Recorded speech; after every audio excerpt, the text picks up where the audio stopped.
అందరికీ నమస్కారం. పిల్లలు అమెరికాలో సెటిల్ అయిపోయారు. ఆ తల్లిదండ్రులను వాళ్ళు నిర్లక్ష్యం చేశారు. వాళ్ళ ప్రేమను గుర్తించలేకపోయారు. ఫోన్ చేయడం కూడా లేదు. ఫోన్ చాలా వరకు తగ్గించేశారు. ఆ దంపతులు అన్నీ ఉన్న ఒంటరితనం అనుభవిస్తున్నారు. అటువంటి పరిస్థితుల్లో అనూహ్యమైన నిర్ణయం తీసుకున్నారు. ఏమిటి నిర్ణయం? అసలేం జరిగింది? ప్రతి ఒక్కరూ వినవలసిన ఓ దంపతుల కథ. వరుణ్ వాసవికి వివాహమయ్యింది. సంవత్సరం గడిచింది. వరుణ్ సాఫ్ట్వేర్ జాబ్, లక్షల్లో శాలరీ. అమెరికాలో 5 ఏళ్ళు జాబ్ చేసి అన్నీ అమర్చుకున్నాకే పెళ్లి చేసుకొని అమెరికాలోని కాపురం పెట్టాడు. చాలా హ్యాపీ లైఫ్. మ్యారేజ్ డే సందర్భంగా తన కొలీగ్స్కి మంచి పార్టీ ఇచ్చాడు. ఫ్రెండ్స్ అందరూ వెళ్ళిపోయారు. వారు ఇచ్చిన గిఫ్ట్లు చూస్తూ జోక్స్ వేసుకుంటూ ముచ్చటించుకుంటూ ఉన్నారు వరుణ్ వాసవి. ఇంతలో వరుణ్ ఫ్రెండ్ సుశాంత్ కాల్ చేశాడు. క్షేమ సమాచారాలు విశేష అయ్యాక, ఒరేయ్ ఆంటీ నీతో మాట్లాడతారట అని వరుణ్ వాళ్ళ అమ్మను ఫోన్ ఇచ్చాడు. సుశాంత్ ఆ అమ్మ, ఈ టైంలో మీరు సుశాంత్ ఇంటికి వచ్చారా అని అడుగుతాడు. తల్లి, ఏం చేయమంటావురా? నీతో మాట్లాడాలని నేను మీ నాన్న 10 రోజులుగా ఎదురు చూస్తున్నా. ఫోన్ పనిచేయడం లేదు, నెట్ కనెక్షన్ బాగోలేదు. ఈరోజు మీ పెళ్లి రోజు అని సుశాంత్ మనవాడే కదా అని ఇక్కడికి వచ్చాం. అమ్మ మాటల్లో దిగులు, ఆవేదన అర్థమయ్యి మాట్లాడలేకపోయాడు వరుణ్. అతని కళ్ళు చెమర్చాయి. నాన్నగారు ఎలా ఉందమ్మా అని అడిగాడు వరుణ్. ఇదిగో బాబు, మాట్లాడండి, రోజు గోల చేస్తున్నారుగా అని ఫోన్ భర్తకి ఇచ్చింది. అశ్విని శ్రీకర్ గారి గొంతు పెగలలేదు.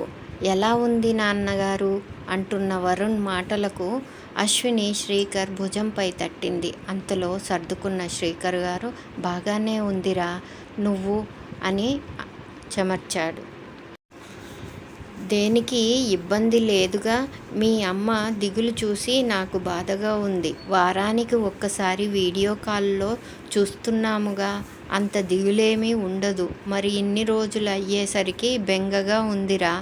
అక్కడి వాతావరణం ఎలా ఉంది? బాగోలేదని టీవీలో చెబుతున్నారే అని శ్రీకర్ గారు చెబుతుండగా అశ్విని ఫోన్ తీసుకొని మాట్లాడుతుంటే, వారి బాధ చూడలేక ఉండండి ఆంటీ అని సుశాంత్ వీడియో కాల్ కనెక్ట్ చేశాడు. అటువైపు కొడుకు కోడల్ని చూసి మురిసిపోయారు ఆ దంపతులు. అశ్వినికి దుఃఖం ఆగలేదు. ఊరుకోవే అంటూ శ్రీకర్ మాట్లాడాడు. కొడుకు ఆఫీసు గురించి, అక్కడ పరిస్థితుల గురించి అడిగారు. కోడల్ని పలకరించి అశ్వినికి ఫోన్ ఇచ్చాడు. అశ్విని కొడుకు వైపు అలానే కాసేపు చూసి కోడల్ని కుశల ప్రశ్నలు వేసింది. ఏమైనా విశేషమా అని అడిగింది. లేదత్తయ్య గారు అని నవ్వింది వాసవి మాట్లాడుతూ. అరుణ్ బావగారు, అనిత అక్క, బాబు ఎలా ఉన్నారు అని అడిగింది. అశ్విని నీ పెద్ద కొడుకు మాట రాగానే కళ్ళలో మళ్ళీ నీళ్లు అశ్వినికి, సరే అమ్మా, నేను తర్వాత చేస్తాలే, ఫోన్ సంగతి, నెట్ సంగతి సుశాంత్ చూస్తాడు, బాయ్ అని అంటూ లైన్ కట్ చేశాడు. సరే బాబు, మేము వెళ్ళొస్తామని పైకి లేచారు ఆ దంపతులు. కాస్త కాఫీ అయినా తీసుకోండాంటీ అంటున్న సుశాంత్ని వారిస్తూ, లేదు బాబు, ఇంటి దగ్గర అన్నీ రెడీగా పెడుతుంది పనిపిల్ల అని చెప్పి డ్రైవర్ని పిలిచి ఇంటికి బయలుదేరారు. ఆ దంపతుల మనసులు కాస్త స్థిమితపడ్డాయి. పెద్ద కొడుకు అరుణ్ లండన్లో చదివి అక్కడే ఉద్యోగం చేసేటప్పుడే అతను ఇష్టపడి పెళ్లి చేసుకున్నాడు. తల్లిదండ్రుల ఇష్టంతోనే పెళ్లి జరిగింది. కొడుకు ఇష్టాన్ని ఎలా కాదంటారు? అందుకే కాదనలేకపోయారు. అశ్విని ఆశ్చర్యం కలుగుతూ ఉంటుంది. పిల్లలు చదివేటప్పుడు తమ ఇష్టానుసారంగా నడిచిన జీవితం పిల్లలకు ఉద్యోగాలు రావడంతోనే వారి ఇష్టానికి తల ఆడించాల్సి వచ్చింది. వాడు లండన్ భార్యతో వెళ్ళి 10 ఏళ్ళు గడిచాయి. వరుణ్ పెళ్ళికి వచ్చాడు. అప్పుడే తన మనవడిని చూసి ఎత్తుకొని ముద్దాడాను. ఇక అంతే. అరుణ్ ఫోన్ చేయడం చాలా తక్కువ. అప్పుడప్పుడు కోడలే చేస్తుంది. ఇంటి దగ్గర ఉన్నప్పుడు ఆమె కూడా జాబ్ చేస్తుంది. వారు ఇల్లు, కారు అన్నీ కంప్యూటర్లో చూడడమే. చిన్న కొడుకు వరుణ్ తన పెళ్లికి ముందే అపార్ట్మెంట్ బాగా కట్టించి కొన్ని ఫ్లాట్లు అమ్మేసి కొన్ని అద్దెకు ఇచ్చాడు. అమ్మిన డబ్బులు తల్లిదండ్రుల పేరున బ్యాంకులో వేశాడు. అద్దె డబ్బులు వారు వాడుకునేలా ఏర్పాటు చేశాడు. కారు కొని డ్రైవర్ని అవసరాల నిమిత్తము నియమించాడు. డ్రైవర్ షాంపూ, హాస్పిటల్కు తీసుకువెళ్ళడం, మందులు తేవడం, సరుకులన్నీ తెచ్చి ఇవ్వడం అన్నీ చూస్తాడు. నెల జీతానికి పెట్టాడు వరుణ్. పని మనిషి గంగ ఉంది. అన్ని పనులు చేస్తుంది. వేరే ఇబ్బందులేమీ లేవు. ఇంటికి చేరిన అశ్విని మనసు గత ఆలోచనల్లోకి వెళ్ళింది. శ్రీకర్ ఉద్యోగంతో ఏ లోటు లేకుండానే పిల్లల్ని పెంచాడు. తన తండ్రిగారు ఇచ్చిన పొలం మాత్రం పిల్లలకు చదువులకు, ఉద్యోగాలకు ఖర్చు పెట్టారు. అశ్విని ఎంతో ఓర్పుగా సంసారాన్ని నడిపించింది. పిల్లలకు ఎప్పుడూ ఏ లోటు రానివ్వలేదు. మంచి వయసులో ఆ దంపతులు అన్నిటికీ సర్దుకొని బ్రతికారు. పిల్లలే వారి లోకంగా బతికారు. వారి చదువులకు పెద్ద స్కూల్లో చేర్పించారు. ట్యూషన్ పెట్టించారు. వారిని బాగా సెటిల్ చేశారు. అన్నీ ఉన్నా 5 ఏళ్లుగా ఏదో ఒంటరితనం అనుభవిస్తున్నారు. అన్నీ ఉన్నాయి కానీ బిడ్డలను దగ్గర నుండి చూసుకోవాలన్న ఆశ వారిది. అలా అని వారి ఇష్టాలకు వ్యతిరేకంగా ఎప్పుడూ చూపలేదు. వారు పిల్లలు ఎంత ఎదిగినా కొసిరి కొసిరి తినిపించేవాళ్ళు. అశ్విని పిల్లలు చిన్నప్పుడు సైకిళ్లపై స్కూళ్ళ నుండి వస్తుంటే ఆ శబ్దాలకు గుండె పొంగినట్టు మురిసిపోయేది. అశ్విని చిన్న చిన్న సంతోషాలు కూడా మర్చిపోలేని మధురానుభూతులు మిగులుస్తాయి. కొడుకులు పెరిగిన ఏ వయసులో ఏం చేశారు, ఏం అడుగుతారో అని డబ్బులు పొదుపుగా వాడి దాచేది అశ్విని. పెద్దవాడికి వాళ్ళ నాన్నగారు బైక్ తీసి ఇస్తే చిన్నోడికి అశ్వినియే డబ్బులు దాచి మరికొత్త బైకు కొంది. అదొక సంతోషం ఆమెకు. వారికి ఇష్టమైనవి వండి తినిపించేది. కొడుకులతో 4 రకాలు చేయలేక వారి ఇష్టాలే తమ ఇష్టాలుగా మార్చుకున్నారు ఆ దంపతులు. కొడుకులిద్దరూ డ్రైవింగ్ నేర్చుకున్న తర్వాతే కొత్త కారు కొన్నారు. శ్రీకర్ గారు పిల్లల సెలవులకు హాయిగా షికార్లు తిరిగేవాళ్ళు. నలుగురూ కలిసి చాలా చాలా హ్యాపీగా గడిపారు. కొన్నాళ్ళు అశ్విని డిగ్రీ దాకా చదివింది. తెలివిగలది. కానీ ఎందుకో బిడ్డలు ఇలా పరాయి దేశాల్లో ఉండడం, తల్లిదండ్రులు బెంగ కొట్టుకుపోవడం ఆమెకు ఎప్పుడూ నచ్చేది కాదు. అంతెందుకు అశ్విని అమెరికా సంబంధమైన వాళ్ళు అయినా ఆమె ఇష్టపడలేదు. తల్లిదండ్రులకు దూరంగా బ్రతకడం నాకు ఇష్టం లేదు అని చెప్పేసింది ఆ రోజుల్లోనే. ఈనాటికి నెల ఒకసారి తన అమ్మా నాన్నను చూడటానికి వెళ్తుంది. పల్లెటూరు వదిలి రమ్మంటారు. శ్రీకర్ అత్తమామలు మామగారిని, అత్తగారిని చూసి వస్తూనే ఉంటారు. ఈ మధ్య దిగులుగా అనిపించింది. సరిగ్గా నిద్రపోవడం లేదు అశ్విని. భర్తకు ఏవేవో మాటలు చెప్పి తను మాత్రం నిద్రపోలేకపోయేది. కళ్ళు మూస్తే బిడ్డలు కళ్ళ ముందే కనిపించినట్లు అయ్యి ఆమె కళ్ళనీళ్ళు పర్యంతమయ్యేది. అమ్మో, తప్పు, ఇలా చేయకూడదు. నా కన్నీరు బిడ్డలకు ఆపద కలిగిస్తేనూ తనకు తాను సర్దుకునేది. తనకు తానే అలా ఆ రోజులు గడుస్తున్నాయి. పిల్లలు నెలకొకసారి ఫోన్ చేయడం అలవాటైపోయింది. శ్రీకర్, అశ్విని పార్కులో చిన్నగా నడుస్తున్నారు. ఆ మాట ఈ మాట చెప్పుకుంటూ పిల్లల కేరింతలు చూస్తూ తన పిల్లల వయసు వారిని అడిగేలాగా చూస్తూ నడుస్తున్నారు. ఇంతలో ఎదురు దెబ్బ తగిలి ఒక ఆమె పడిపోయింది. ఎదురు పరిగెత్తితే పిల్లవాడిని పిలుస్తుంది అశ్విని. ఆమెను పైకి లేపింది. చాలా కృతజ్ఞతలు అమ్మా అంది ఆమె. ఆమె పేరు యశోదట. వాళ్ళ అబ్బాయి దుబాయ్లో ఉంటాడట. ఈమెను ఇక్కడే ఉంచారు. కొంత డబ్బు ఇచ్చి ఇంతవరకు ఒక్క ఫోన్ కూడా చేయలేదట. తినడానికి కూడా ఇబ్బంది పడుతుంటే పక్కన తెలిసిన వాళ్ళు ఈ పిల్లవాడికి ఆయాలా చేర్చారట. ఆమెకు ఆరోగ్యం అంతంత మాత్రమే ఉంటుందట. ఆమె వయస్సు 45 సంవత్సరాలు. పాపం వారి అవుట్ హౌస్లోనే ఉంటుందట. భోజనం అన్నీ వారే చూసుకుంటున్నారు. భోజనం వాళ్ళే ఇస్తారని చెప్పి హేళనగా నవ్వింది. బంగారం లాంటి వాడమ్మా అబ్బాయి, కానీ ఆ కోడలే రానివ్వదు అని చెబుతుంటే జాలి కలిగింది అశ్వినికి. అలా ఎందుకు అనుకుంటారు? మీరు ఇన్నాళ్ళు పెంచిన మీ ప్రేమ, మీ పరిస్థితులు మీ అబ్బాయికి తెలియవా? కోడలిని అనుకోవడం ఎందుకండి అంది అశ్విని. నిజమేలేమ్మా, తలరాతలు ఎవరు మారుస్తారు అంది ఆమె. ఎందుకో పదే పదే ఆమె గుర్తుకు వచ్చింది. అశ్వినికి భర్తతో అంటే రాబోయే కాలం మనది. అంతేలే అని నవ్వేశారా ఆయన.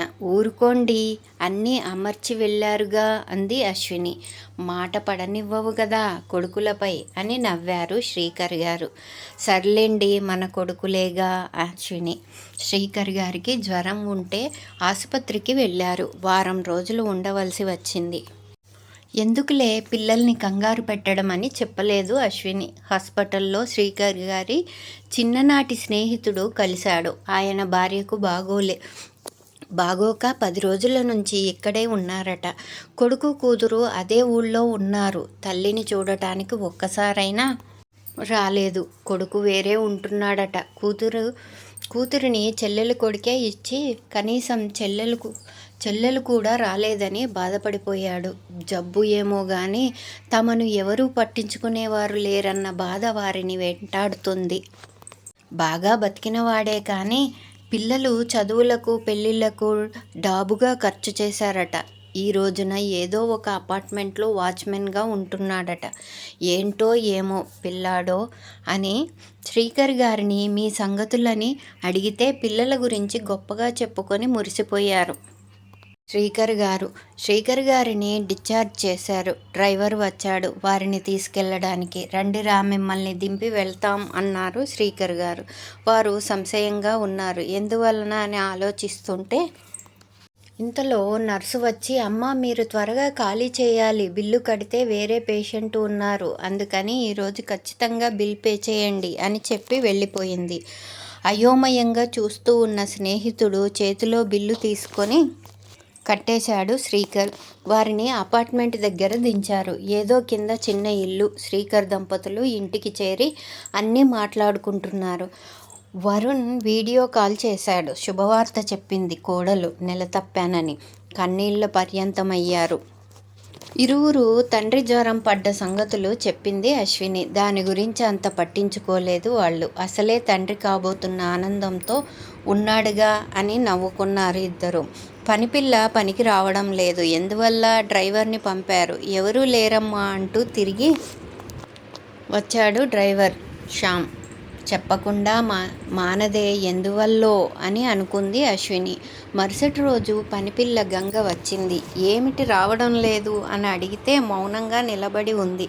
మొహం వాయిపోయి ఉంది. ఏమైంది గంగా, చెప్పమ్మా అని అనేసరికి ఒక్కసారిగా ఏడ్చేసింది గంగ. కంగారుగా చూసింది అశ్విని.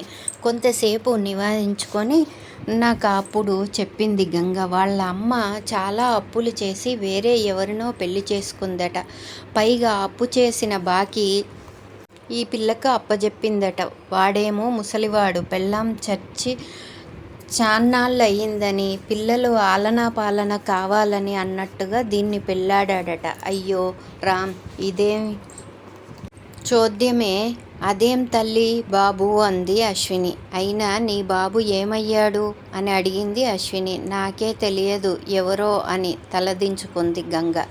అర్థమైన అశ్విని కడుపు రగిలిపోయింది. నువ్వేం వెళ్ళక్కర్లేదులే, నేను చూసుకుంటా అని చెప్పింది అశ్విని. గంగ ముఖం ఆనందంతో విప్పారింది. గంగ పరిస్థితి గురించి అంతా శ్రీకర్కి చెప్పింది అశ్విని. దాని వయసు ఎంత? పట్టుమని 16 ఏళ్ళు కూడా లేవుగా అంటూ వాపోయింది. శ్రీకర్ గారు మాట్లాడుతూ నిజమే, ఏదో ఒకటి చేయాలి అన్నారు. అన్నదే తడవుగా గంగ తల్లిని పిలిచి చివాట్లు పెట్టింది అశ్విని. అసలు దీనికన్నావా నువ్వు తల్లివేనా అంటూ రంకెలేసివేసింది. పక్షి కూడా తన బిడ్డలను రెక్కల్లో దాచుకొని కాపాడుకుంటుంది. దీన్ని ముఖం చూస్తూ ఆ ముసలాడికి అప్పగించాలని ఎలా అనిపించింది? పాడు జన్మ అంటూ బీపీ పెరిగిపోయినట్లుగా వాయించింది. అశ్విని శ్రీకర్ గారు కల్పించుకొని అలా చేయడం తప్పమ్మా, పిల్ల మనసు తెలుసుకోవద్దు అన్నారు బాకీ పడిపోయాం అయ్యగారు. ఏ దిక్కు లేని దాన్ని, అందుకే ఈ పని చేయాలనుకున్నాను అంటూ వగలుమారి ఏడుపు లంకించుకుంది గంగ తల్లి. గంగకైతే తల్లి ముఖం చూడాలంటేనే అసహ్యం వేసింది. గంగ ఇక్కడే ఉంటుంది, వెళ్ళు, పెద్ద మనిషికి చెప్పు అని పంపేశారు. వెనకాల డ్రైవర్ని పంపారు చూడమని. ఏమైనా అప్పు అని గొడవ పెడితే ఈ డబ్బు ఇవ్వమని. ఇవ్వబోతుంటే అంత కాదమ్మా, మా అమ్మ అబద్ధం చెబుతుంది అని అసలు ఇచ్చేది ఎంతో చెప్పింది గంగ. డ్రైవర్ వెళ్ళి వచ్చాడు. ఖాళీ పేపర్పై గంగతో సంబంధం లేనట్లుగా వాళ్ళమ్మ వేలిముద్ర వ్యాపారి సంతకం తీసుకొని, సాక్షి సంతకాలు కూడా తీసుకొని చేయించుకొని వచ్చాడు Shyam. Varun friend Kiran police officer. అతనిని రప్పించి వాళ్ళందరికీ వార్నింగ్ ఇప్పించారు శ్రీకర్, అశ్విని. గంగ, ఇక నీ జోలికి ఎవరూ రారు అంది అశ్విని. అమ్మగారు అంటూ కాళ్ళపై పడిపోయింది. పుట్టి బుద్ధెరిగాక తన గురించి పట్టించుకునేవారే లేరు. ఈరోజు అయ్యగారు, అమ్మగారు తనను కాపాడినందుకు కృతజ్ఞతాభావంతో అశ్విని పాదాలను తాకింది గంగ. అశ్వినికి చిన్నతనం నుండి ఏదో ఒక ఉద్యోగము, వ్యాపారము చేయాలనే చాలా తపనగా ఉండేది. ఒక మంచి ఆలోచన వచ్చింది అశ్వినికి. తన భర్త అనుమతితో దాన్ని ఆచరణలో పెట్టాలని అనుకుంది. అశ్విని ఈజీ చైర్లో వెనక్కి వాలి ఆలోచిస్తున్న భార్యను చూసి, అశ్విని ఏంటి ఆలోచన, కొడుకుల గురించేనా అని అడిగాడు శ్రీకర్. లేదండి అని భర్తను కూర్చొని తన మనసులో ఆలోచన చెప్పింది. నీ ఆలోచన బాగానే ఉంది, కానీ మనం అది ఈ వయసులో చేయగలమా అన్నాడు శ్రీకర్ గారు. ఎందుకు చేయలేమండి? ఆలోచనను ఆచరణలో పెడితే అదేమంత అసాధ్యం కాదు అంది అశ్విని. ఆలోచిస్తే నిజమే అనిపించింది శ్రీకర్కి. పనేమీ లేక ఏవేవో పిచ్చి పిచ్చి ఆలోచనలతో సమయాన్ని వృధా చేసేదానికన్నా ఇది చేయటం మేలు అనిపించింది శ్రీకర్కి. నిజం అండి, ఒక వయసు వచ్చే వరకు పిల్లలతోనే సరిపోతుంది, కానీ పుట్టినందుకు ఏదో ఒక మంచి పని చేసి పోవాలి కదండి అంది అశ్విని నవ్వుతూ. అశ్విని చెప్పింది ఎలా సుసాధ్యం చేయాలా అని ఆలోచిస్తున్నారు శ్రీకర్. ఇక ఆ దంపతులు గట్టిగా నిశ్చయించుకొని అనుకున్నదే తడవుగా వారికున్న 5 ఎకరాల స్థలంను బాగు చేయించారు. సిటీకి దూరంగా చుట్టూ పచ్చగా చాలా బాగుంటుంది వాతావరణం. కాస్త దూరంలోనే వాగు ప్రవహిస్తుంటుంది. ప్రశాంతమైన వాతావరణం. వారి వద్ద ఉన్న డబ్బుతో ఆశ్రమం ప్రారంభించారు. డ్రైవర్ శ్యామ్ అన్ని పనులు చూసుకుంటున్నాడు. అతనికి జీతం పెంచారు. ఆ దంపతులు తాము ఇచ్చిన గడువులో చెప్పిన విధంగా కట్టడం పూర్తి చేశారు పనివాళ్ళు. ఆశ్రమం పేరు అశ్విని అని పేరు పెట్టారు. అభాగ్యులకు అండగా, ఆపద్బాంధవులుగా నెలకొల్పారు. కష్టమే కానీ ఇష్టంగా చేయించారు. ప్రతి పని భార్యాభర్తలిద్దరూ చూసుకుంటున్నారు. చెట్లు నాటించారు. ప్రభుత్వం నుండి ఆమోదపత్రం తెచ్చుకున్నారు. కావలసిన హంగులన్నీ అమర్చారు. 50 మంది వరకు ఉండేలా కట్టించారు. పడకలు అన్నీ ఏర్పాటు చేయించారు. పూల చెట్లని, పళ్ళ చెట్లని శ్రద్ధగా నాటారు. ఆ దంపతులు వారికి ఇప్పుడు టైం తెలియడం లేదు. పిల్లలు ఫోన్లకై ఎదురు చూడటం లేదు. చూసినప్పుడు మాట్లాడుతున్నారు. కోడలు వాసవి ప్రసవించింది. వాళ్ళ అమ్మ అక్కడే ఉంది. బాధ ఏమీ లేదట. వరుణ్ మేమిద్దరం వస్తే బాగుండు అన్నట్టు ఉన్నాడు. కోడలి మాటల్లో మాతో పని లేదని వరుణ్ తన కొడుకుని మేము చూడాలని ఆశపడుతున్నాడు. ఎంతో విచిత్రం దేశం. కానీ దేశాలలో ఉండి మనం కన్న పిల్లలను చూడాలంటే అందరి పర్మిషన్ కావాలి. శ్రీకర్ గారు మాట్లాడుతూ, మా ఆరోగ్యాలు అంతంత మాత్రంగా ఉన్నాయి లేరా, అయినా మన ఇండియా వదిలి మేము రాలేము, 1 నెల అయినా సరే అని నవ్వారు. మీ అబ్బాయిని వీడియో కాల్లో చూపించండి, చూస్తాం, దీవిస్తాం అన్నారు శ్రీకర్ గారు. ఉండండి నాన్న అంటూ కొడుకుని చూపించారు. కోడలు అదే అంది. వారు ఏమీ వస్తారు, ఆరోగ్యం సరిగా లేదు కదండి అత్తయ్య గారికి, మామయ్య గారికి అంది. భర్తతో నవ్వుకున్నారా దంపతులు. సరేరా ఉంటామని కాల్ కట్ చేశారు శ్రీకర్ గారు. ఏమిటో ఏమనుకుంటాం, మన పిల్లల గురించి అనుకున్నారు ఇరువురు. ఆవులను 4 కొని ఆశ్రమం తోటలో పెట్టారు. పనివాళ్లను నియమించారు. వాచ్మెన్ భార్య ఆశ్రమం శుభ్రం చేస్తుంది. తోటమాలిని పెట్టారు. అతను చెట్లను ఆవులను చూసుకుంటాడు. అతని భార్య వంట చేస్తుంది. జనం పెరిగితే పనివాళ్లను పెంచుదాం అనుకున్నారు సుశాంత్. కిరణ్ హెల్ప్ చేస్తున్నారు. ఇక రేపే ప్రారంభమయ్యేది. ముందుగా శ్రీకర్ గారి చిన్ననాటి స్నేహితుడిని, ఆయన భార్యను రప్పించారు. తర్వాత అశ్వినికి పరిచయమైన యశోదను, పసిపిల్ల, అలా వారికి తెలిసిన ఒక 10 మందిని కలిసి వచ్చారు. చాలా సంతోషించారు. శ్యామ్, గంగా వెళ్ళి కావలసిన సరుకులు కొనుక్కొని తీసుకువచ్చారు. అశ్విని పాలు పొంగించింది. శ్రీకర్ గారు దేవుని పటాలు పెట్టించి పూజ చేశారు. అలా అశ్విని ఆశ్రమం ప్రారంభమైంది. ప్రస్తుతానికి 25 మంది ఆశ్రయం కల్పించారు. శ్రీకర్ గారు యోగా మాస్టర్ని రప్పించారు. ఆయన అందరితో యోగా చేయిస్తున్నారు. ఏ ప్రాబ్లం వచ్చినా వాళ్ళకి ఫ్యామిలీ డాక్టర్ చెబితే ఆయన వేరే డాక్టర్ని ఎప్పుడు అవసరమైతే అప్పుడు పంపుతానని చెప్పారు. అన్ని వసతులు ఉండేలా చూశారు శ్రీకర్ దంపతులు. అందువల్ల అందరూ ఆనందంగా గడుపుతున్నారు. చెట్లంటే ఇంట్రెస్ట్ ఉన్నవాళ్ళు ఇది నా చెట్టు, ఇది నా చెట్టు అని బాధ్యతగా, ప్రేమగా పెంచుకుంటూ ఉదయాన్నే అందరూ కలిసి తోటలోకి వాకింగ్కి వెళ్ళడం అలవాటు చేసుకున్నారు. శ్రీకర్ గారు పెద్ద హాలు, అందులో టీవీలు ఏర్పాటు చేశారు. అందరూ హ్యాపీగా ఎలా ఉండాలో గ్రైనైట్స్ చేస్తూ యోగా మాస్టర్ వైపు ఆమె చాలా మంచి భావాలు కలిగించినది. అందుకే తనకు తానే భర్తతో వచ్చి వీరందరితో టైం స్పెండ్ చేసి వెళ్తుంది. ఆమె పేరు సృజన. ఆమె అందరికీ మైకులు ఇస్తూ ఎవరి అభిరుచులు ఏంటి, వారికి ఏ కోరికలు ఉండేవి అని అడిగి మరీ తెలుసుకునేది. అందుకు కావలసిన ఏర్పాట్లు చేసి, అశ్విని ఒకరికి పెయింటింగ్ ఇష్టం, మరొకరికి పాడటం, ఒకరు సొంతంగా స్టోరీ చెప్పడం, అలా ఎవరికి తోచింది వారు చెప్పేవారు. వారికి సాధ్యమైన కోరికలన్నీ తీర్చేవారు. ఒకరోజు అశ్విని దంపతులు చెరువు చుట్టూ తిరుగుతూ విరబూసిన తామరలను చూస్తూ మాట్లాడుకుంటున్నారు. అశ్విని, అందరి ఇష్టాలు అడిగి మరీ చూస్తున్నావు కదా, మరి నీ ఇష్టం ఏంటి అని అడిగాడు శ్రీకర్ గారు. అశ్విని పకపక నవ్వింది. నాకు సినిమాలో వాణిశ్రీలాగా ముడివేసుకొని రెడీ అయ్యి దర్పంగా తిరగాలని ఆశండి అని నవ్వి సిగ్గుపడింది. మరి నా కోరిక ఏంటో తెలుసుకోవా అన్నాడాయన.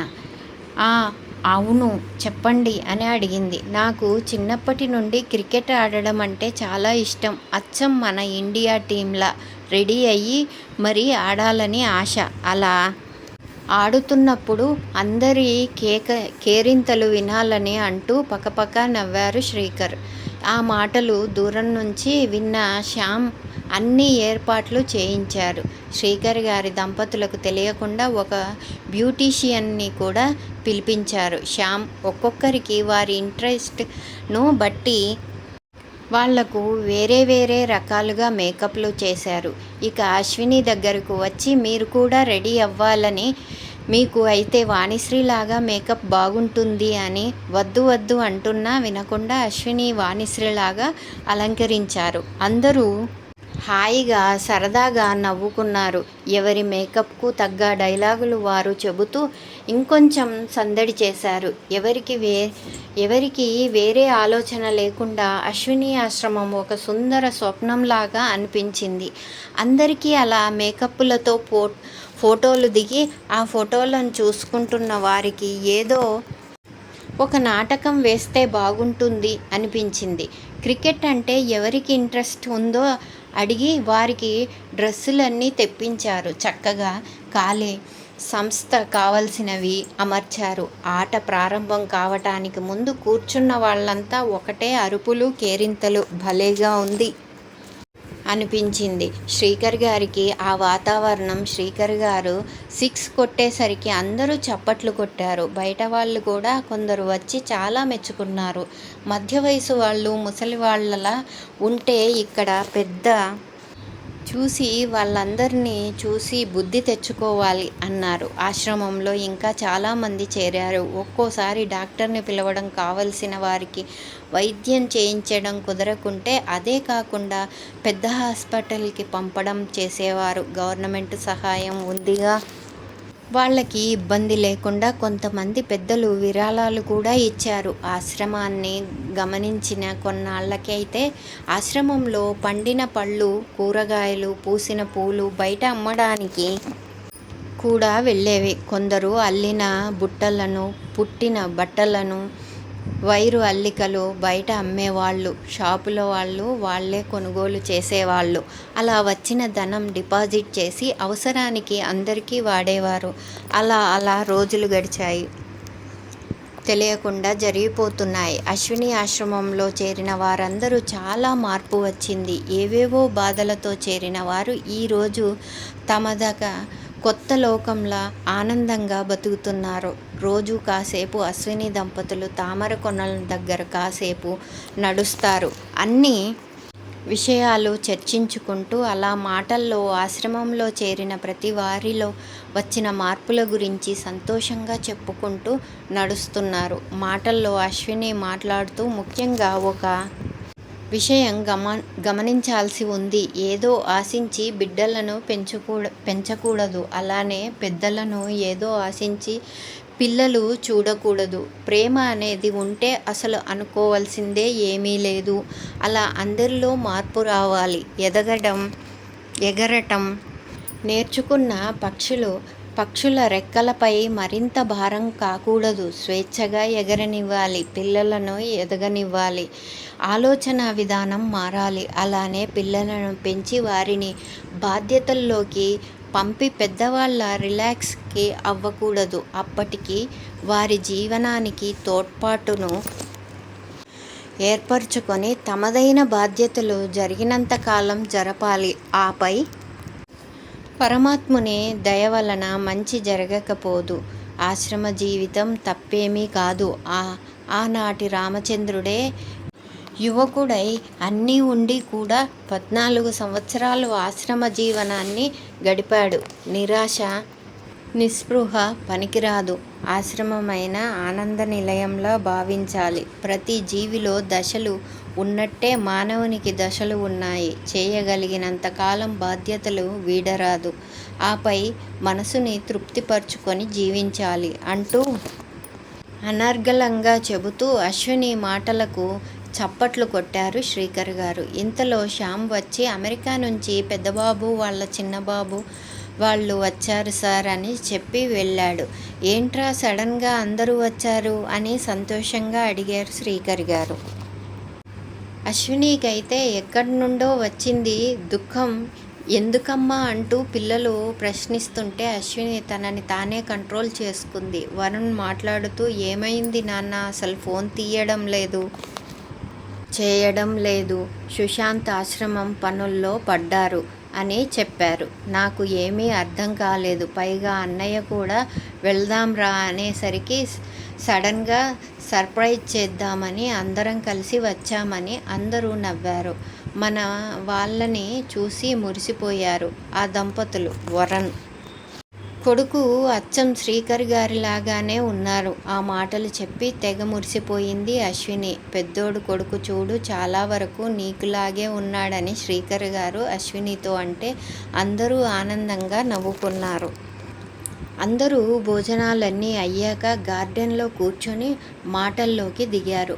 అరుణ్ మాట్లాడుతూ, నాన్న మీరిద్దరూ మాతో వచ్చేయండి. మీ కోడలు ఎప్పుడూ అంటుంది మీతో కలిసి ఉండాలని అంటూ తన అభిప్రాయాన్ని చెప్పాడు.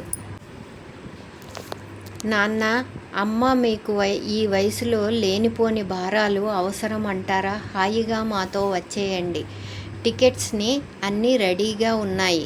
ఇక మిమ్మల్ని ఇక్కడ ఉంచాం అని గట్టిగా చెప్పాడు. పిల్లల మాటలకు ఆ దంపతులు నవ్వి, ఇప్పుడు ఏమైంది రా అరుణ్, వరుణ్ మేము ఆనందంగానే ఉన్నాము అన్నారు శ్రీకర్ గారు. అశ్విని మాట్లాడుతూ, మీరు ఏం బాధపడకండి రా, మాకు ఏ ఇబ్బందులు లేవు. పైగా ఖాళీగా లేకుండా ఈ వయసులో ఒక వ్యాపకం ఉండటం మా ఆరోగ్యానికి చాలా మంచిది. ఇంకో విషయం ఏమిటంటే, మా వల్ల వీళ్ళంతా ఆనందంగా ఉంటున్నారంటే ఇక ఆనందంగా కొంతకాలం ఎక్కువ బ్రతికేస్తాము అంటూ నవ్వింది అశ్విని. ఏంటమ్మా ఆనందం? నీ బిడ్డలని మనవళ్ళని వదిలేసి దూరంగా ఉండటమా? వీరందరికీ ఎప్పుడు ఏం జరుగుతుందో తెలియని కంగారులో ఉండాల్సిన అవసరం అసలు మీకేం ఉంది అన్నారు కాస్త కోపంగా అరుణ్ మాట్లాడుతూ. నేను చెప్పిన తప్పే అమ్మా, మీపై నిర్లక్ష్యం ధోరణిలో ఉన్న మీ ప్రేమను తెలుసుకోలేకపోయాను, నన్ను క్షమించండి. మాతో రండమ్మా అంటూ బాధపడుతూ కన్నీళ్లతో అడిగాడు. శ్రీకర్ గారు వరుణ్ వైపు చూస్తూ, మాకేం తక్కువ, అన్నీ అమర్చి వెళ్ళావు, ఏ బాధ లేకుండా చేశారు. మాకు ఇంకేం కావాలిరా? కాకుంటే మీ అమ్మకు మన దేశం వదిలి రావడం ఇష్టం లేదు. అస్సలు ఇష్టం ఉండదు, నీకు తెలుసు కదా. పైగా ఇప్పుడు మేము తీసుకున్న బాధ్యత మాకు ఎంతో ఇష్టమైనది. ఇందులో ఏ ఇబ్బందులు లేవు. ఈ మధ్యనే శాంకి గంగకి వివాహం కూడా చేశాం. వారు మమ్మల్ని కాక ఈ ఆశ్రమ బాధ్యతలను కూడా బాగా చూసుకుంటున్నారు. మా తర్వాత కూడా ఆ బాధ్యతలు స్వీకరిస్తామని చెప్పారు. మేము కూడా మాకు కావలసిన మనుషులను పెట్టుకున్నాం. మాకు అసలు ఇబ్బందులు ఏమీ లేవురా. మీకు ఎన్నో బాధ్యతలు, ప్రతి పని చూసుకోవాలి, బిడ్డలను తీర్చిదిద్దుకోవాలి కదా. ఉపయోగం లేని స్థలం ఇప్పుడు అది అందరికీ నీడనిచ్చింది. చాలా ఆనందంగా ఉన్నాంరా మేము నిజంగా అని చెప్పారు శ్రీకర్ గారు. తల్లిదండ్రుల నిర్ణయంలో ఇక ఏ మార్పు ఉండదని గ్రహించారు కొడుకులు. వారం రోజులు వాళ్లతో హ్యాపీగా గడిపారు. వాళ్ళతో ఆడుకొని మురిసిపోయారు ఆ దంపతులు. మీకే చిన్న ఇబ్బంది అయినా సరే తెలియజేయండి, ఎలాంటి అవసరాలు వస్తాయో తెలియదు. ఈ చెక్కు ఉంచండి అని ఇచ్చాడు. పిల్లలను చూసి మురిసిపోయారు ఆ దంపతులు.